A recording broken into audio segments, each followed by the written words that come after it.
Let's go to Brother Steve Coakley as he speaks more about the boule. So it appears as if in finding the boule that within it was a subordination to something else. And in its history book, it drew attention. Here's a logo. And this is their logo is a Grecian sphinx. It's an animal. And this Grecian sphinx is similar to a griffin or a gargoyle. Kind of ironically, the boule had their convention in Los Angeles in 1941. And where else? Griffin Park. And this logo, this symbol, is a guardian animal. This would be similar to a Rottweiler or a dog or a German Shepherd. They tend to protect something higher than itself. All right, you notice how he said they tend to protect something higher than themselves. Very important point to make. Right? So within the secret society network, the boule are to serve, to adore, and to protect something higher than itself. So the question becomes, what does the boule protect? The answer is the ruling elite via the boule's subjugation to all higher ranking secret societies within the ruling elite's power structure. So understand that the boule functions as a protector of the ruling elite. Let's go ahead and listen a little bit more to what Brother Steve Coakley has to offer on this topic. Here in California, they used Proposition 13 to suck up the surplus out the budget, and bankers began to take over from municipalities the governing of the cities. And as I was scratching, I could not figure out how was there such black complicity in this centralization of worldwide power, the New World Order. It's on the dollar bill, pyramid by white men who never built one, never saw one, but they emulated this symbol.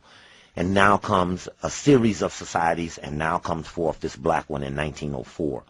As we began to read deeper, it had another analogy in the story to Skull and Bones. It wasn't until we got the history book that the analogy that looked happenstantial in the story in the LA Times was actually deeper in the actual history book, where they drew attention to Skull and Bones. It denoted that W.E.B. Du Bois was a member, and it began to describe people, influential people in the present-day society, and historically, our university, historically black college presidents are primarily coming out of this advisors to the king.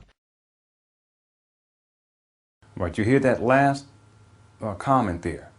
The advisors to the king. That's what boule function. They're the advisors to the ruling elite. Okay. Now the idea is that they advise the ruling elite as to the black population, how to keep that black population in check. However, as they advise the ruling elite, they function as the servants to, or the protectors of, the ruling elite. Very important point to make here.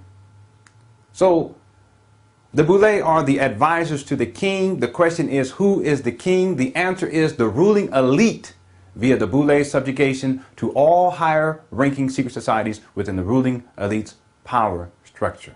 All right, let's hear some more of Brother Steve Coakley. These men use the societies to advance the wishes of the ruling class, and they set up a system, a circle within a circle, within another circle. Each circle protected the circle within it. So when you look to that boule logo, you see there's an urn. There's an animal with the wing of the bird, the tail of a lion, and it's got an urn, and it's got its paw over the urn. And it says in the history book number 2 by Hobart Jarrett that in the urn are the names of the people who are chosen to lead the state, which suggests that part of the society function is not to make known who the people of power and authority are. Very important. Not part of the responsibility of the boule is to not to make known. In other words, to hide the names and the identities of those who are really in power, the ruling elite. Okay? Now, if we look here, the ruling elite, we could, symbolically speaking, we can perceive it to be the master. Okay? The boule, therefore, are the slaves or servants to the ruling elite, but are granted a relatively limited degree of power and influence. The question becomes, what power and influence has been granted the boule, and why? Let me ask you a question. I went to Howard University, for instance, and a number of African so-called Greek societies, fraternities, as well as in our community, there's a number of secret, semi-secret organizations. How is the Boule different than the numerous fraternities and groups in our community? What is the relationship to the ruling class? Father, son. The nine make up the axis of the Black Greek dynasty. There are 4 male societies, 4 female societies, and the Boule make the 9th one. Those 4 male, those 4 female, and the Boule tend to make up a aristocracy. We talked in the park about the 10%. Not in the sense of us in exclusivity, but them in the terms of deputizing 10% of the population to assure that the 90% never catch on. So the Boule, which is made up of 4 fraternities, 4 sororities, and 1 that rules them all, meaning Sigma Pi Phi, they function as the deputy of 90% of the black population. Okay, so you have the 10% who are part of these secret societies, not just the Boule, but many different secret societies. Remember we said earlier how they all cross-hatch? You have 10% of the black population who participate, who are members of these secret societies, and they are used by the ruling elite. They serve the ruling elite to deputize 90% of the black population. And one of the major ways in which they do that is through media, in fact. But I want you guys to really think about something. 10%? 10%. Haven't we heard that figure before? Well, if we look into W.E.B. Du Bois, remember that he was the one who presented this concept of the talented 10th, the 10% of the black population are to lead the rest of the 90%. Well, W.E.B. Du Bois was Boule. Are you beginning to see?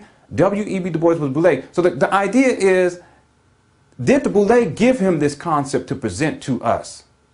Or did he come up with it on his own? Whatever the issue may be, understand that he was Boule in the first place. So this concept of 10% of the black population, we're dealing with exclusivity, we're dealing with elitism. And the Boule functions on the notion that those who are members of the Boule are a ruling elite of the 90% of the black population. Now the question becomes, within the secret society network, this is important for people to understand. Within the secret society network, the Boule are to rule, to control, and to dominate what group of people? Let's take a listen. In essence, what you're saying is that the Boule represents the buffer class, the petit bourgeois, the comprador buffer class that manages Africa's workers, peasants, students, and middle class in many ways, and are paid well for that. And they receive their direct orders from the European capitalist class. So the Boule, who are mere slaves to the ruling elite, are granted the power to manage, to control, and to manipulate black people.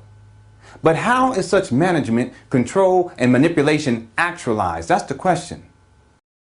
Now, what I'm trying to say is there's a vulnerability in America that has not been exercised by our community because our secret societies have been pledged never to tell us those vulnerabilities. They work for them, they patch them, they protect them, they act like they don't exist, but they serve them. And they never utter against them, even never whisper to us. There is a web. There is a web. There's sports. They're the media. They're education. They're social service. They're astronauts. They're the church. They are all of that. They are the secret societies too. And they all work in a loose-knit fashion, and they keep disagreements within a manageable limit. Brother Steve Coakley, he states there is a web, they're sports, they're the media, they're education, they're social service, they're astronauts, they're the church, they are all of that. They are the secret societies too. And they all work in a loose-knit fashion, and they keep disagreements within a manageable limit. Now the first thing he says is they're sports. They're sports? Well, how do we know this to be the case? Well, let's take a look. Arthur Ashe, tennis player, Boule. Elvin Hayes, basketball player, Boule. Lynn Swan, football player, Boule.